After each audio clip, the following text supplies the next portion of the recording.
everybody. Welcome to the Private Lounge and all about the joy in the house is Cynthia, Rick, Mario, and Alma. Hi, everyone. Hi. Hey. So today's topic, now I wanted to give you guys just a little bit of information as to why I'm into this topic about winning the lottery.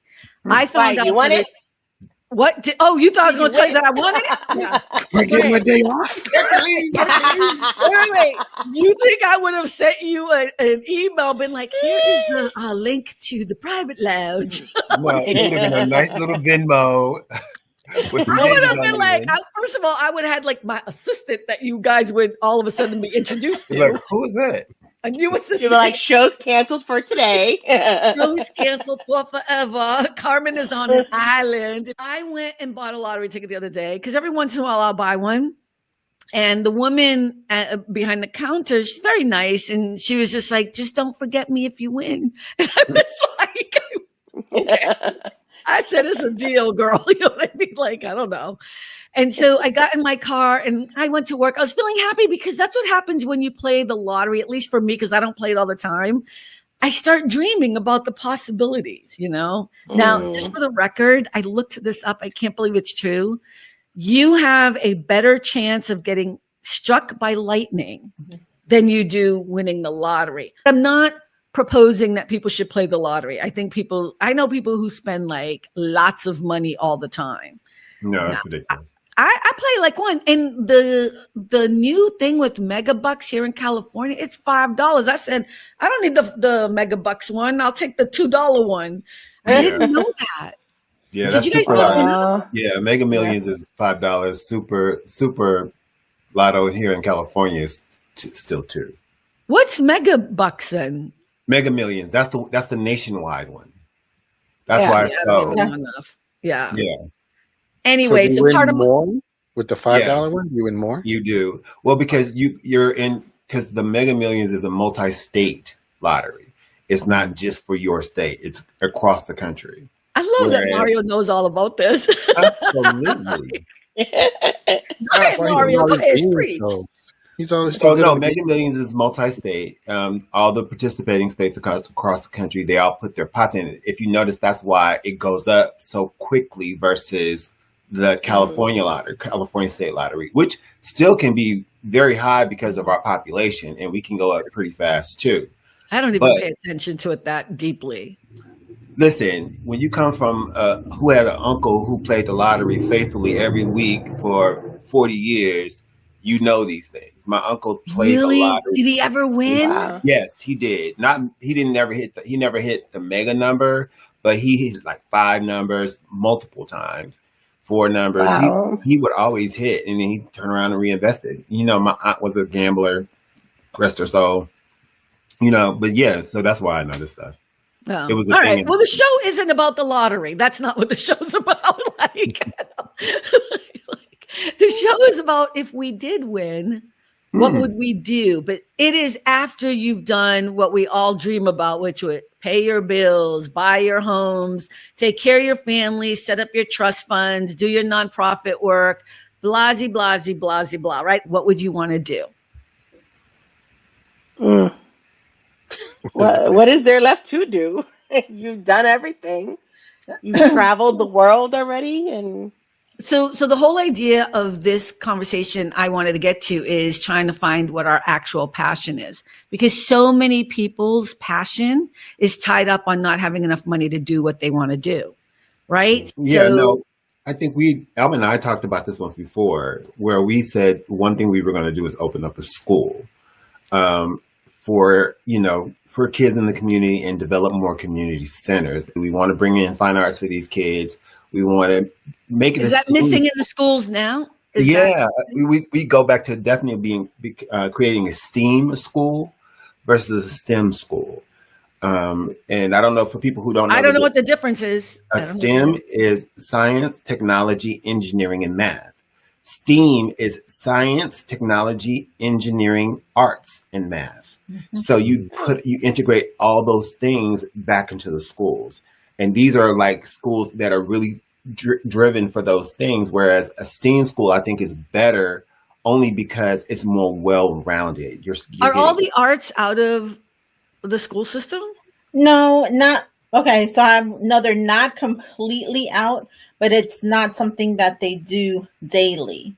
So if the school can afford to, if they have it in their budget to, let's say, get a teacher for drama or for music or for something like that, the teacher will come, let's say, once a week. Yeah. Once a week, and then the classes will kind of rotate. So like every semester, we'll split the semester in two. Wow, that's horrible. I didn't even. Okay, so I'm changing my lottery plan right now. I'm going to add to my list. So then it's like that, and they did give the schools like this extra money to promote taking the kids to art-driven field trips. So that's how our school took the kids to the Pantages. We took the kids to go see these. Yeah, but that should be part of the whole program. That shouldn't be an extra. Exactly. It's a sad situation. Exactly. That's a sad situation. Exactly. So then that's what I'm saying. So not all the schools have that. There are some magnet schools that are geared to be art schools, but not. There are private schools that do that because I know the children that I pay their tuition. Yeah. Not I, but through their clients or whatever, we pay ridiculous amounts of money for children in the 7th grade, like $40,000 a year. Yes. For Crossroads. Each child. You're talking about like Crossroads and those. Program, all those schools, so that would be our thing. I think my other thing too is, like you said, like doing the school thing, but also my big thing is building a community center geared towards the older kids. Our older kids really don't have a lot to do unless they have a lot of money to go do things.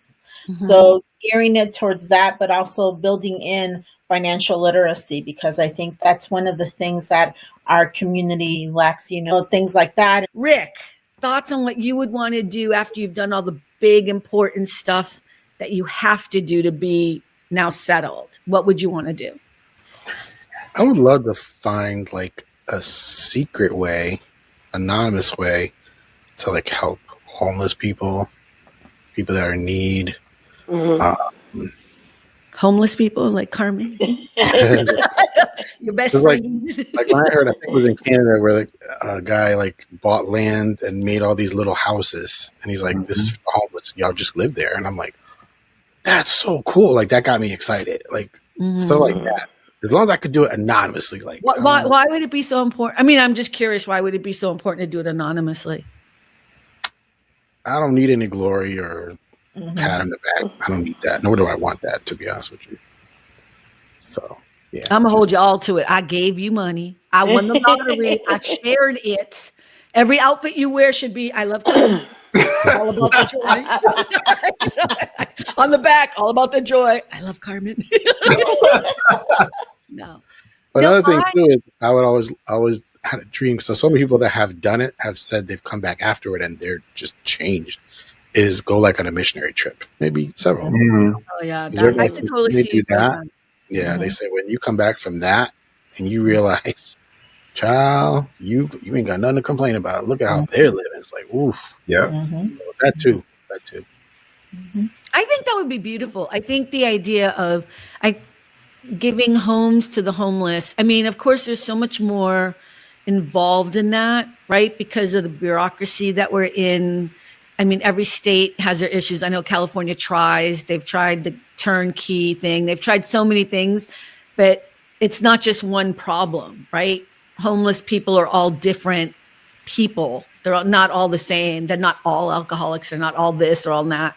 So everybody needs something else. And so what I would say is just to piggyback on what you're saying, I thought about the same thing. I didn't even think about the anonymous thing because I don't care. I would do a trust, so you wouldn't know my name anyways. You'd know whatever the trust name is. And I would do the same thing. But what I would do that would be different is I would want to hire one person for each family or each person. So for example, I'd hire another person and I'd pay them whatever, $70,000, $80,000 or $100,000 a year, depending on what part of the country you're in. And that person would be like their sponsor, not as an alcoholic or whatever, but somebody that they can go to and say, you know what, I don't know how to do this, or oh yeah, I'm supposed to go to the doctors this week.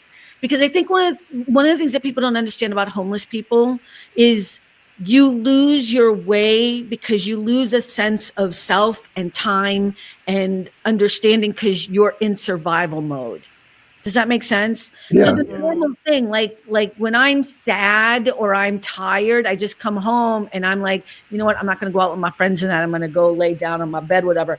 Homeless people aren't doing that. Homeless people are like this all the time. Angst, you know what I mean? And so for me, what I would add to what you're doing, Rick, is I would want one person for at least 1 year.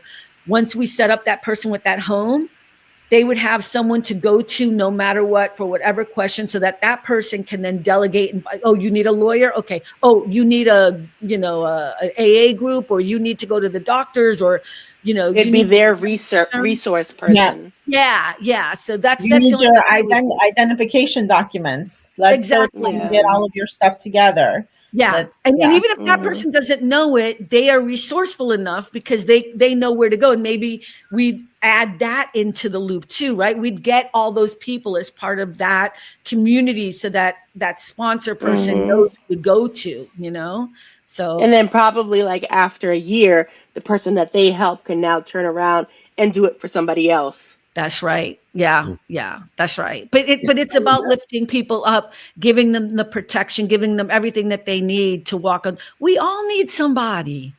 We all need somebody to walk on through, Why would we think when you're homeless and you have no money, no job, no nothing, and you have issues like everyone else does, that you would be able to do that alone? And that's why so many of the programs that people try, especially in the state of California, fail every time. Yeah. Because you can't just give somebody a home who's homeless. I completely agree with that, because then, piggybacking off of that, it's like when you do that, like if you go and you buy the land and you build these homes, also build a medical clinic, also build, you know what I'm saying? Because they're going to need a community. They're going to need a community. And it takes time to build that. It takes time to build that stuff up. Yeah. Cynthia, what you got for us, girl? She going to the street. She going straight. Seeing as I live in Boston, what you doing? You're building Disney in Boston? Is that what you just said? Yeah. I'm an investor. Sign me up. I'll visit that one. No, I said since I live in Boston and there's such like homeless and a drug problem here, especially near the main hospitals and stuff like that, probably build more rehab centers, because that's one big thing that we're lacking here is rehab centers. And, you have a lot of homeless who do drugs right out on the street next to these hotels. Like they build so many hotels. It's like, why? We don't need more hotels just to make it look like New York. Well, yeah, make it look all congested like New York. We need more places for people to get help. We need places for people not to get in trouble to the point that they need to go on drugs and alcohol or whatever. Yeah. There's so many systemic issues in what you're talking about. Like, the idea that you would fall that far that's a far place to go. And I think because we just throw out the word unhoused or homeless or whatever, we've now put them in this category, and we don't realize what each individual person has gone through to Their get story. there. Yeah, Their whole story. I love this. So we solved Hollywood last week, and now we're like solving the homeless problem this week. And children, and fixing our children. They are the future. Teach them well, and let them Exactly. So, this is the new White House cabinet right here. Come on. Don't get me started, because we are all much more qualified than the people. And you know what? I wish I was joking. Sorry. I wish I was joking. I keep thinking about Pete Hegseth, the Secretary of Defense. It's just, we're not talking about politics. We're just talking about incompetence at the moment. I'm just saying. I have never in all my life turned around and been like, you know what I think? I think I could run that department better than he is. Like, I've never thought that, ever. I've never seen a president and been like, I could run it better than you. And that's how I know we're in trouble. You know what I like too about what we all just talked about is, and I think Cynthia brought it up, that you help the person fully as much as you can, and then when they're good, they're going to help the next person, like train them. They don't have to. They don't have to. No. Here's why I think that's important. I think I talked about this in one of our other episodes. When I came out to Los Angeles, the first place I went to was Compton, not for any other reason except that I had a light connection there. And I started doing volunteer work at a place called Blazer House. And it was an after school program, Alma, like what you were talking about, for older kids, teenagers. And this man, Benny Davenport, established his place out of his own home. He ended up getting some funding. I think it was Paul Mitchell. It is Paul Mitchell who was helping him, whatever. And these kids, and I was like, you know what? These are my people. This is me. I grew up like this, whatever. And after, I don't know, I was there for maybe 7 months. I couldn't do it anymore. And the reason why I couldn't do it anymore is because it was too close to me. It's still too, like, I was not effective. I was not helpful because I would come home and cry all the time, or I'd remember, or I'd have my own little triggers, or, you know what I mean? And I was destroying my own spirit. And it's about healing or whatever. But that's why I say I want to be careful on that too, because if they want to, that would be a great thing. But maybe their way of helping is becoming the people they're supposed to be. Maybe somebody's a great librarian or a teacher or a actress or whatever it is, you know what I mean? Or a construction person, whatever it is, you know, or an engineer or a lawyer, because it's not just poor people who are homeless. You know what I mean? Right, yeah. Exactly. So, you know, I just want to be careful of that. That's what I meant, though, like about turning around and them helping the next person. Like, they could be a resource for someone. Like, if they, you know, used to be a lawyer, like you said, you know, they can help somebody else with legal issues. Not necessarily be the resource person. Yeah, I think the only reason I bring it up is because most people that I work for don't know my past. Unless it's years later, then they're like, you have a book? You know what I mean? Like, they'll like someday do a Google search and they'll be like, let me see who my right-hand person has been for the past 5 years. Let me do a Google search. Carmen, you have a book? Me, right? Carmen Suarez. What's the name of your book, Carmen? Right. But it's so funny because, I mean, this just happened this past year. Okay, but seriously, what's the name of your book so people can know? Canela. Okay. Canela. Are you asking me for real? Oh, because you want, No, because this is all about the joy of the podcast. Our listeners. We are cross referencing our product. There we go. Right. Okay, thank you, Mario. Yeah, if you go to CarmenSuarez.com, you can find all of our links. And even if you go to All About the Joy, you can find all our links there. And yes, I wrote a book. It's a book about all the people that helped walk me through during that time period in my life. And it was really, it started off as letters, individual letters to mentors. And then I put it together in a book form. But thank you. So pick it up, check it out. Now, back to our show. Okay. Thank you, Mario. I get so embarrassed. But that's kind of my point. Is like people, because you know how Joy was talking about the other day that that's just one small part of her, you know, that's not all of who she is. It's like if I meet people and that's the first thing they know about me, that colors all the other parts of who I am. Yes. Right. I'm not saying it's a bad thing, but for other people, it could be, right? It could be that. I love that that somehow we got to this place of helping children and helping homeless people, because that's really good, decent, awesome people. You know what I mean? Like, you're good. I'm just saying, you know, you my people, you know? And I think maybe probably because that's stuff we longed for, even though God bless my mom, because my mother struggled and put me through private school. So I was afforded a lot of that stuff. And she worked 2.5 jobs, literally, most of my young life to put me in private school. And I was like, I want to go to public school. She's like, hell no. She's like, I will miss a meal. I will struggle. I will drive the raggediest car. Do whatever it takes, but I'm pushing private school. That's not, everybody can't do that, right? Mm-hmm. But I wish everyone can have that same experience. And then when I got older and had my own kid and put my own child through public school, she was still in a pretty good school. They still gave her a lot of those things, and she was pretty. I would say she is a well-rounded child, but that's because of us, with the help of public school. But all the schools don't have what she But got. we went to private school. Cynthia and I went to private. We went to Catholic school. See, I that's think what it I'm was the saying. worst I was thing we ever Catholic did. school. Yeah. I thought it was the worst. When I look back on how bad our curriculum was, going to Catholic school did nothing for me. Actually, it put me behind to the point that when I did go to college, I had to go to a summer program. Thank God they had that available, because I was not up to par with my English and mathematics. But ask me anything about the Bible, I'm there. You know what I mean? Like, that's all we did. That's all we did. Religion and English. That was it. True. Now I went to Catholic school for high school. I did not have that same experience. No, I'm just saying our experience for yours, I don't know, Cynthia maybe had a great time. Didn't you go to Blessed Sacrament too? I went all 12 years. Yeah, okay. Catholic school. Yeah, I said not all Catholic schools are built the same. You know, so even though, you know, they're all Catholic schools, they all set their own curriculum. Yeah.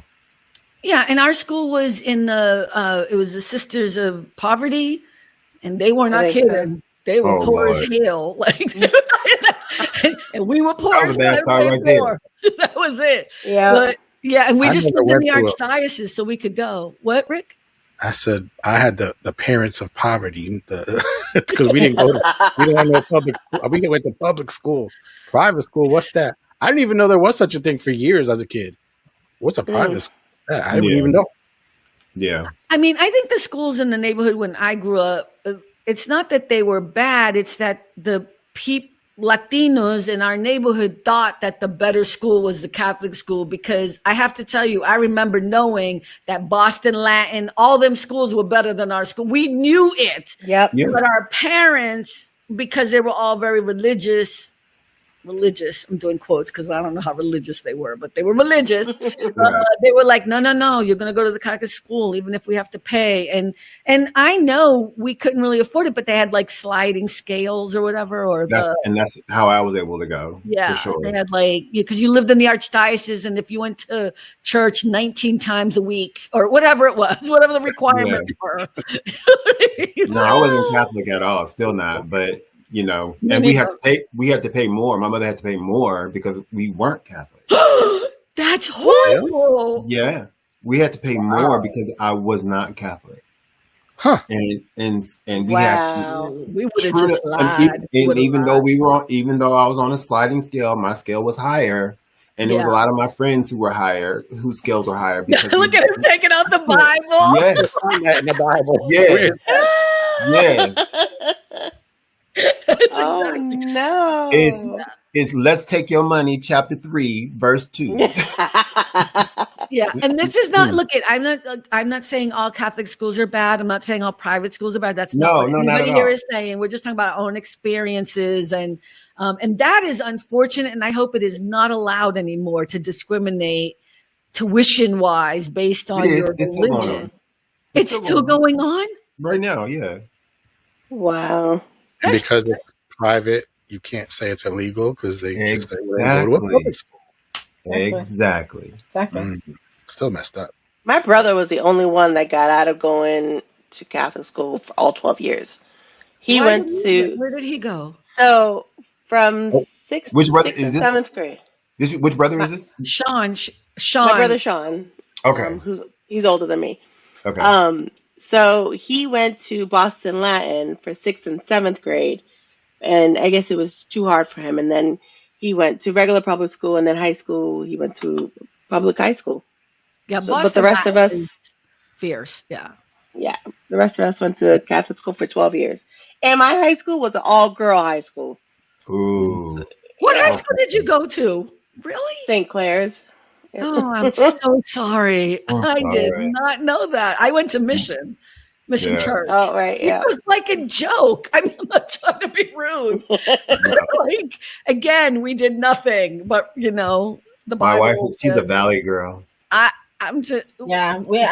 I was So my public school, I love my schools, all of my schools. But when it came to going to, junior high school and high school, my dad was trying to put me in a Catholic school. And I was like, no way. No. And he was like, well, so then I talked to my teachers and I was like, well, how can I get around going to the neighborhood schools? So at that point was when they started this permits with transportation programs in the public schools, in the LA public schools. So basically you signed up and they would pick a school that was at least however many miles away from your neighborhood, and they would bus you. Yeah. Mm-hmm. So then I ended up going all the way to Chatsworth Really? for middle school and high school. So I would Oh be my God. on the bus at 6:15 That's far. in the morning. It just for people who are not in LA, Chatsworth is in the valley, and we're all the way. Yeah, It's far. It's a good hour drive every morning. yeah. at So I least. would be up every morning, on the bus by 6:15, and I did that from 7th grade all the way through 12th grade. So I did junior high and high school out in the valley. I got a great education. Yeah. I really did. I got a great So education. I'll say this about education, and don't get mad at me, Alma, but we need a little fireworks anyway. So some of the people that we went to grammar school with, that we went to Blessed Sacrament with, right, which was our grammar school, Catholic school, whatever, they ended up not going to the same high school we went to, and they went to Boston Latin. They went to all the other great schools, the Milton Academy, right? All the big time schools that you could get into. And these people, I hate to say it, but the ones I'm talking about were all white and all had money. Now, they didn't really have money because they grew up kind of in the same area we did, but they had a car. You know what I mean? So they were wealthier or whatever it was. I'm being sarcastic, but we all thought they were richer than we were. But I know 3 people who had a better education who, and again, this isn't it's not indicative of education, but have failed miserably as adults. That's everywhere for sure. And it's amazing, like, because you would think I had the worst education, right? And I turned out pretty amazing no matter what happened. And then there are people who, and even the clients I have with their children and all the money they pay, and I'm like, and their kids end up becoming drug addicts or having issues. And it's not the schools, but you see what I'm saying. It's it the doesn't matter. choices. It is choices, right? It's work ethic. It's choices. It's family. It's parenting. parenting. Yes, most definitely. Most definitely. It's the Because I'll tell nuns. you this, Putting you in even though I check. was all the way out there in the valley, guess who was there for the open houses and the Yep. parent teacher conferences That's right. and the Involved. dropping in and checking in on me, even though it was all the way in Timbuktu. Trust me, they would be popping up, and I'd be like, "Oh." They'd be, checking in that I was. It is about at parenting school. and the people you have Yes. around you. That's Yes. it. That's what it Yes. boils And down when to. I was involved in sports, they never missed a game. Right. They never. Now, on the whether it flip was a side, home game, my mother home never game, went to anything. I was, she was working. So she never saw me dance. She never saw me in color garden, batutera, nothing. She never, and neither did any of the other adults, even after she passed away, whatever. But, and this Look is at what you the book now. is about. You pop Well, it. no, I don't mean it that way. I mean, I'm making a really good point because I think education's important, but it's about the adults you do have around Yes. you that Yes. care, that support you. My 7th grade teacher, everybody knows, Alice McIntyre, because I talk about it all the time, Miss Theopolis, Mr. Bernanzani, like these teachers, they came to my performances. They supported me. Mr. Bernanzani would come and pick me up and make sure I would go, like he would pick me up so I would, like at my house, and he would take me to school, even though he wasn't my teacher. And I know today people would freak out about that. Yeah, that's a big no-no now. Mm-hmm. I know, and I'm not, but that man did nothing. So I just Right. Totally No, different era. sure. cared about the kids. You know what I mean? So I wasn't Yeah. the only one. He was like, it's on my way. And this way I'll make sure these kids don't fall through the cracks. Mhm. Yeah. And what it meant was for me was that someone cared and I had to be there because he was going to be there, you know? And it's kind of that thing, you know, who do you have around you? I wish we were more community driven. That's why I hope we win the lottery, and I hope you do build your school, because it is about the community. I would not be here today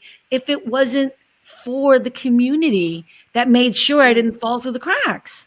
Yeah. Now, the other thing is people are building schools, especially charter schools, but I'm they're sorry, not. but you got to talk louder, or none of us are going to let you talk. Go ahead. I'm sorry, go ahead. Go ahead. Chris. So I'll just say, and for more information on that, Canela is available on Amazon.com. There you go. Stop. Yeah, here I am trying to make sure you are in. Now I'm going to let you. You're never going to talk. It's going to be a show with me, Alma, and Mario, and then sometimes Cynthia. Sometimes. So what I was gonna say was, like, my mom was always there when I was younger at all my shows and that I did in school, right? And then after she passed, let me tell you, I had the fear of my mother in my soul, even after she passed, that I did never skip school. I made sure I did my homework and I did all my extracurricular activities, everything like that. Because I was like, I still had that fear of God behind me. You know what I'm saying? Like, I had my mom there with me, that discipline, because the rest of my family never came to any of my shows or games or any of that stuff when I was in high school. But I still went and did everything. I'm sorry, Cynthia. Why wasn't I in touch with you then?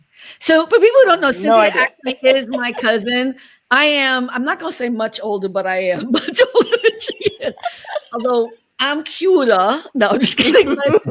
I feel so bad because I was going through my thing. Because the reason why Cynthia and I connected, it's going to be a therapy show now. Because Cynthia and I have a similar situation in that at the same age of 12, even though I think we're 10 years apart, maybe a little bit more, I think. A little bit more. We both lost our mother and both did not have fathers. Now, she ended up knowing who her father was later, right? Mm-hmm. But we have a similar situation where the people that you thought would come and take care of you, comfort you, walk you through, console you, take care of you at 12, you know what I mean? Did not do that. So that's how we are so connected now, is because we realize. But I will always say this, and I know I'm laughing, but it's because I want to cry. But I hate that I wasn't there for you. I mean, I couldn't be. I think you were already in California, though, at that time. No, I was in college. God damn it, I'm not that fucking old. What is wrong with you? Jesus Christ. No, wow. I think Jesus, not that old. No, I was in college. I think I was in college because your mother died what year? 91. I had just started my summer semester. Actually, I wasn't even in college. I was doing my applications for college. Yeah. So because I got, no, that's a lie. I was going into my freshman year of college. That's true. So you were still in another state. You were in Vermont. I was in Vermont. Yeah. Allegedly. I graduated in 1994. I have no problem telling people I graduated in 1994. But I'm laughing because she's like, I think you were already in California. She's trying to be kind, man. She's trying to be kind, okay? Oh my God. I am 74 years old, everyone. Thank you. You look damn good for 74. Right. I look so good for 74. Yeah. Thanks to Nilu.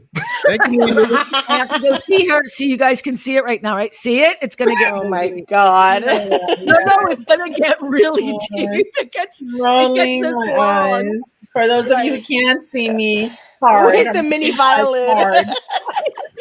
Here's my problem though. Like right now, I know my financial situation's about to get well, everyone's is. So people are there. Sorry. You're not alone. Because of what's happening right now in our country. But so I'm trying to prepare. And in my head, I'm like, you know what? I'm okay with the hair doing what I got to do because I don't give a shit. It looks like shit, but I don't think I can deal with this.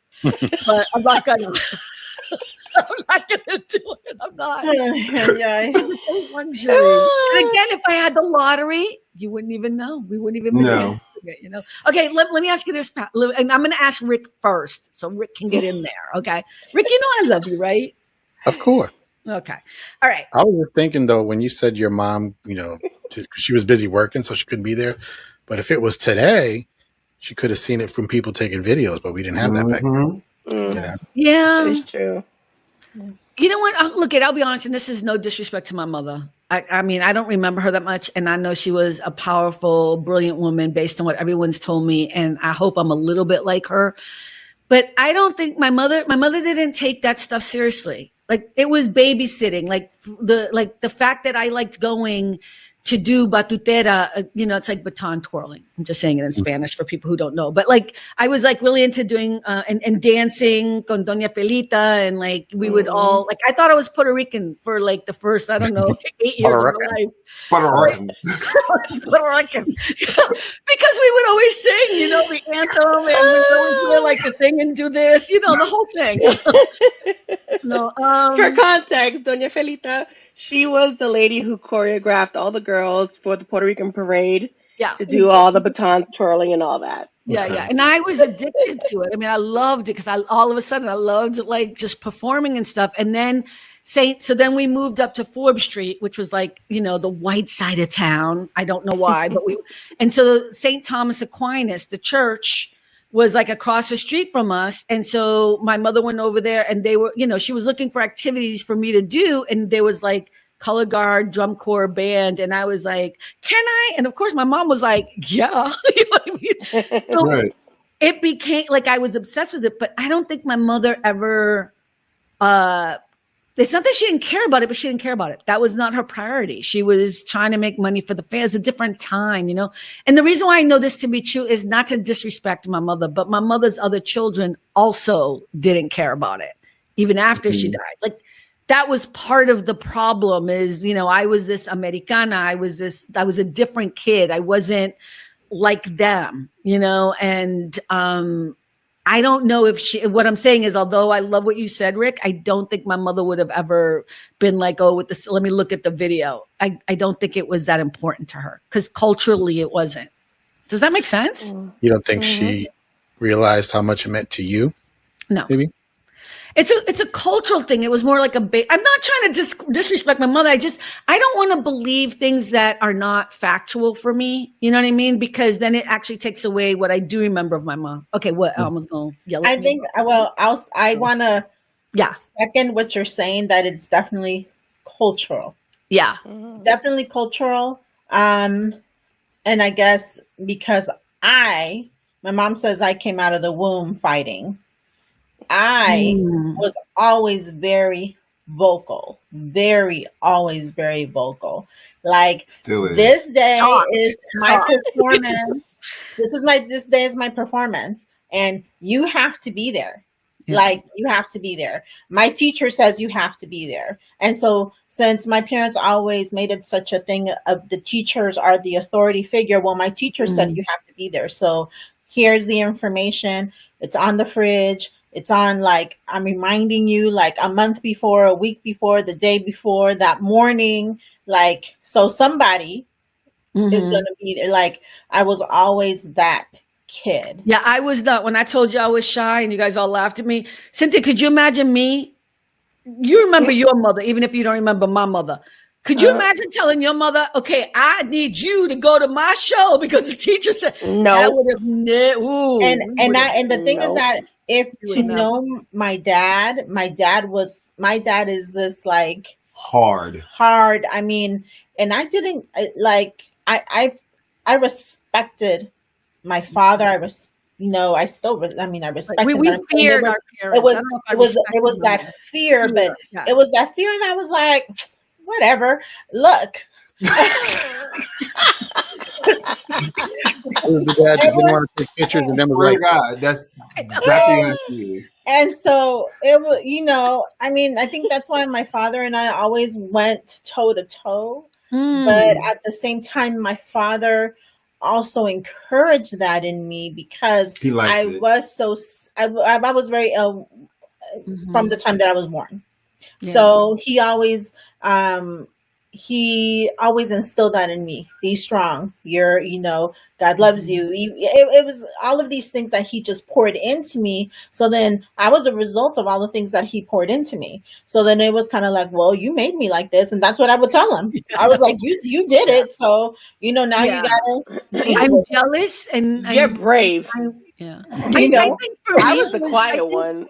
Yeah. I think for me, it was more about I remember certain things when I was really little. I do remember certain interactions with my mom, again, in the book. Don't say the name of it again. Canela. Right. But it's just one of those things where it's like, what I remember about me and dancing, especially especially the break dancing and all that stuff, because that was my time period, right? You're talking about Flashdance fame. You're talking about that time. Dance? Man, I was fucking so good too. I was so So good. you could have done the Olympics? I should have been. Well, Yes, no you could one. have, because if that Australian woman, I'm saying. Right. That's the Australian, right? That was a disgrace. Yeah, that was a disgrace. Okay, I could have done it now and done it better. Okay. I want to ask a clarifying question. Go ahead. Go back to what you were saying. You were great dancing. I think it because it was I knew that my mother, first of all, it was more like she's busy. Like I always knew that, like you don't bother her, whatever. Like if she wants to talk to you, and then my mother wasn't mean or anything. It was just, it was like a respect thing. It was a culture thing. But I think I also I knew for me, it was a private thing that if I tried to share it with her because she wasn't really interested in it or it wasn't that important to her, it would somehow take away from it. You know what I mean? But Cynthia, you were really quiet as a kid too. You would have never, nobody would have told your mother that. And Diane would have been the only one. My oldest sister, she would have been the only one to talk back to my mom, and those two and then always get went at the it. shit kicked out of her. Yep, and then she get kicked out, taking her keys away. Oh yeah, no, the rest of us, forget it. Mm-mm. You look at my mother wrong. Oh no. My father for me. Yeah. And I'll tell you, my dad was super strict. He was super strict, but all of my older siblings did whatever the heck they wanted. And then when it came down to me, I was on lockdown. And I think that because I was on lockdown and I couldn't do stuff like with my friends, like that wasn't school involved, that's why I was so adamant. Okay, I'm doing all the school stuff. You better be at my school stuff. Rick, what about you? I mean, I know you. Oh, that's the who she went to prom with. Oh God! Oh, why are you doing this to me? Who'd you go to prom with? I'm scared. I don't know. Her brother. My Marine brother. Her Marine brother. That's wrong. Dirty, low down, shameful, just shameful. I mean, I love my brother. He did. No, it's not about your brother. Because I'm sure he didn't want to go with me either. I'm sure he didn't. You know what I'm saying? Exactly. But he did it for me, because if he didn't go with me, you wouldn't have been able I wouldn't have gone. Right. So, so he did that for me. So, it was a bummer, but I still got to go. I still got to go and dance with my friends and do the pictures. And I got a pretty dress made. And of course it had to be white because he was wearing his dress blues.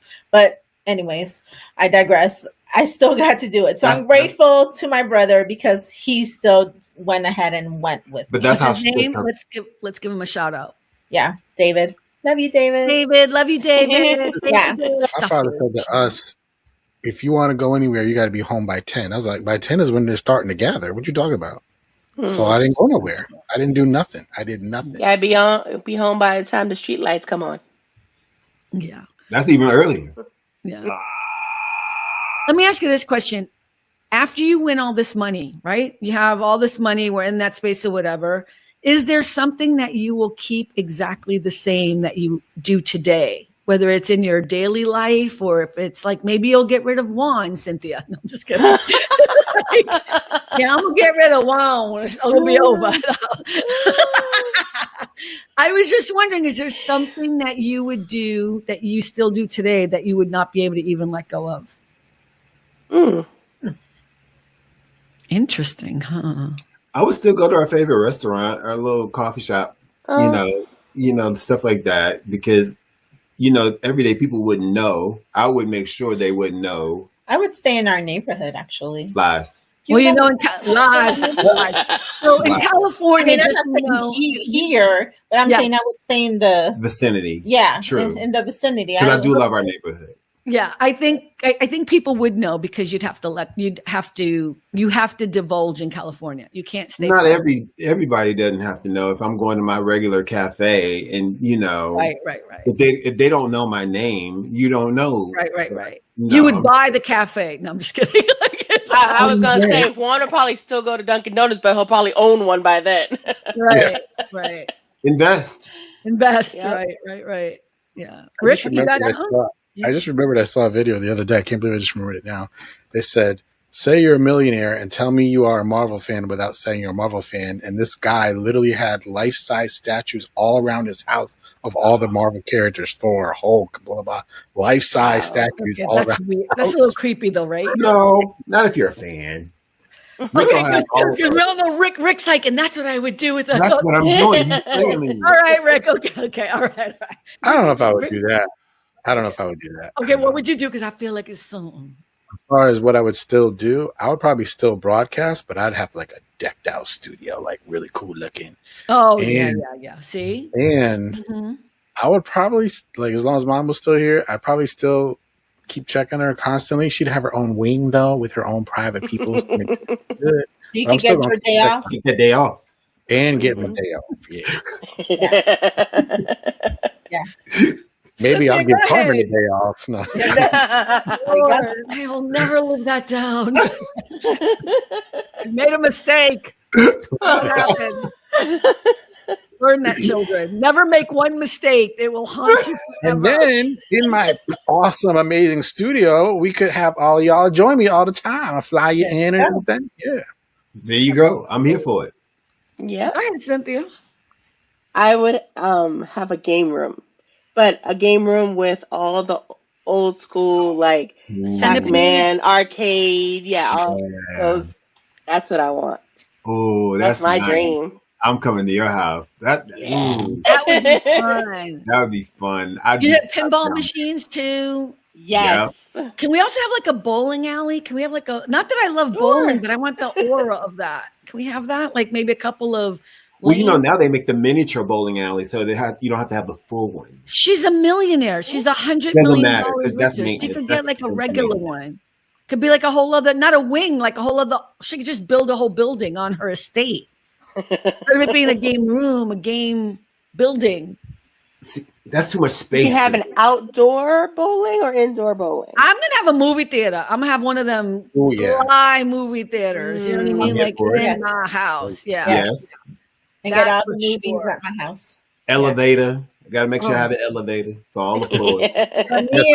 Downstairs. Yes. I would have to have my craft room. I'm very Cynthia. There will be no craft room in my home. No craft room. Okay. That's all right. They'll go back to each other. Go back and forth. She and I. Yep.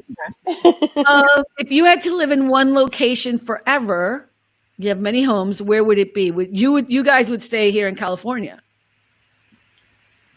I would. Mario seems like he's thinking Switzerland. Oh well, yeah, that would be our other place. Yes, that would be our other Switzerland. Zurich. Zurich, yeah, for sure. You see how I felt that? I felt it. I was like, I feel like he's thinking. He's like, oh, we could do half and half. Okay, it would be here and there. It would be half and half. For sure. Rick, your mom is taking care of nurses around the clock. Blah blah. It's hard for me to answer because I can't say I've been around a whole lot of places to say like, oh yeah, that would be a good spot because I've just been here all the time. So I mean, not saying never go anywhere. You wouldn't have a house in Portugal? Maybe, and then I could just rent it out when I'm not there. Whatever makes the money. That's what I'm saying. There you go. There you go. That's what I'm saying. See how I'm helping you all? I just want you to remember I'm here to assist you when you make your millions. You know what I mean? Cynthia. Let me help you. Help me help you and pay my ass is what I'm thinking. I want a villa in Italy. In Italy. I think that what we would do is all of us would go in together on all of these properties so that we could all house jump. Right? That would be really cool. We can come to Zurich. We can go to Portugal. You know, Go to Italy. There would be investment properties, but we would also go stay there and then rent them out when we're not there. Right. Yeah. I love California so much. I would stay in California for sure.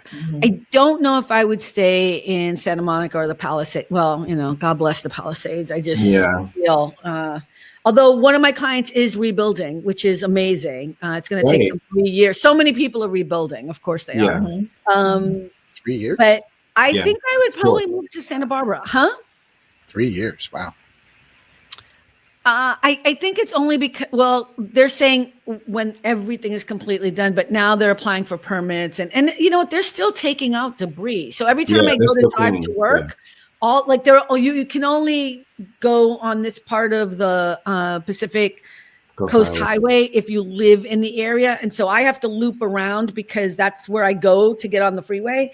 And the trucks, it's all the dumpster trucks are the ones that are going in as we're trying to go out, and it's huge, and that's every day, going and coming. So when I come home, I see them. So that's a lot of debris to get rid of. You know what I mean? So they're still working on that. So I think that's why they're saying like 3 years, and that it'll be all said and done. But yeah, they redesigned the house, and they're looking at the houses that didn't experience any fire because of their modern way in which they were built. There are homes that every home around them burnt, and then these modern-esque beautiful homes that have like fire retardant, blah, blah, blah, and the way in which the wind of the fire will flow and all this. I mean, I've never respected so much the whole idea of design and architecture when it comes to learn so much with this fire stuff, because it's not just designing a house, it's designing it so that it can withstand so many other engineering to it. The materials. So it's been interesting, but one of them's rebuilding, the other one's not, which is interesting. But I would stay here. The one that's not is moving somewhere else, or they have other homes. They're two clients of mine. So these are people who have a lot of money. So the other one, they're just choosing not to. They have another home up north in California. So I think when people have a lot of money, I won't do this, but I won't. They buy a lot of property as quote unquote investments. And my problem with it, not necessarily these clients, people buy all this stuff and then these homes sit empty. And they're paying staff to take care of the landscaping and take care of the whatever and blah, blah, blah. And for what though? For what? I don't understand. And some of them don't visit, like you would think, but maybe they go there in the summer. You can't go to 10 homes in a year and use them. No, you can't. And you don't want to do Airbnb with some of them do. Then they get upset because people break stuff or whatever. And you don't want people in your homes, but to me, that's a weird luxury that I will never understand. I will never understand the need to have 10 huge mansions or 3 huge mansions for myself. I don't get it. I'd buy apartments. I'd buy true investment property. To me, that's different. Like, make it make sense. If you're going to buy property, get a return from it. You know what I'm saying? That I would do. I think they think that someday they'll sell it, so the idea is, I agree with you. But again, so we think one way and then the people I work for think another way. They buy it because it will increase in value. And when they die, when they leave it to their children will now have this valuable piece of property. So they're thinking the same thing like you are. It's an investment. It's just a bigger investment. And you don't have to deal with renters or a management company or all the crap that comes with people living in your property. I think it's wasteful. I think it's part of the American dream part that's ridiculous. And I don't know when it became have as much material crap as possible, but don't use it. I don't get it. I don't get it, but I'm like, as my kid says, if you love it, go off. Yeah. All right. Well, what else? Last thoughts on the issue of winning millions of dollars.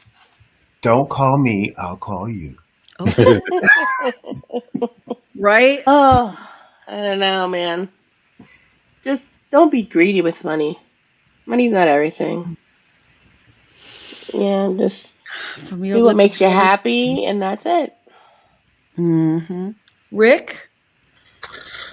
I think it's in the Bible. It says, naked I came into the world and naked I will leave. So money is very temporary. If you have the ability to, there's nothing more fulfilling than helping people, in my opinion. Maybe some people are different, but to me, helping people is very fulfilling because, why all this money and you're just sitting there doing what when people are in desperate need of help and you can help them?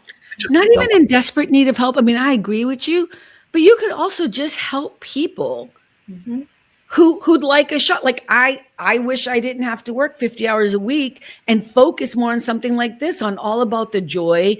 Our Friday night show is growing so rapidly because you know what? People need community. People need a place to go and hang out.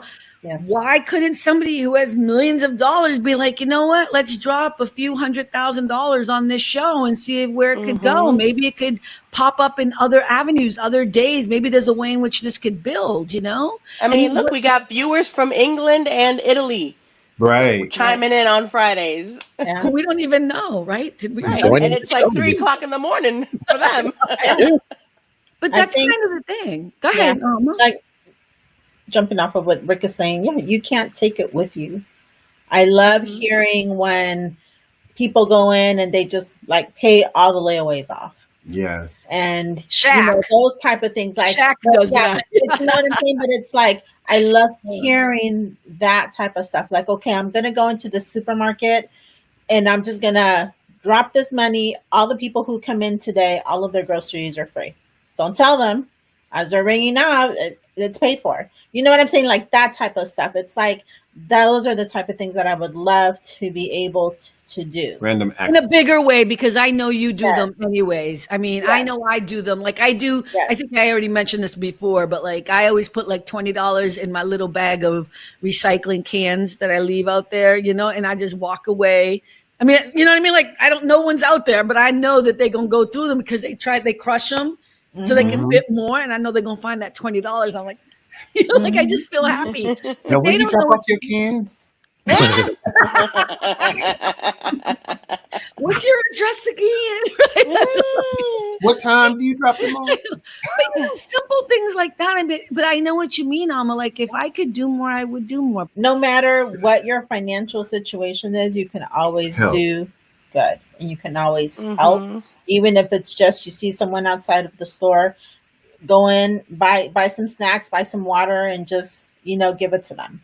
Or even just give a blessing. I mean, you don't have to be nasty. Exactly. You don't have to be like, oh, exactly. And it's like I've never because I was that way when I was a child. I would see someone and I would just I couldn't eat because they were outside and I knew that they were hungry. That's right.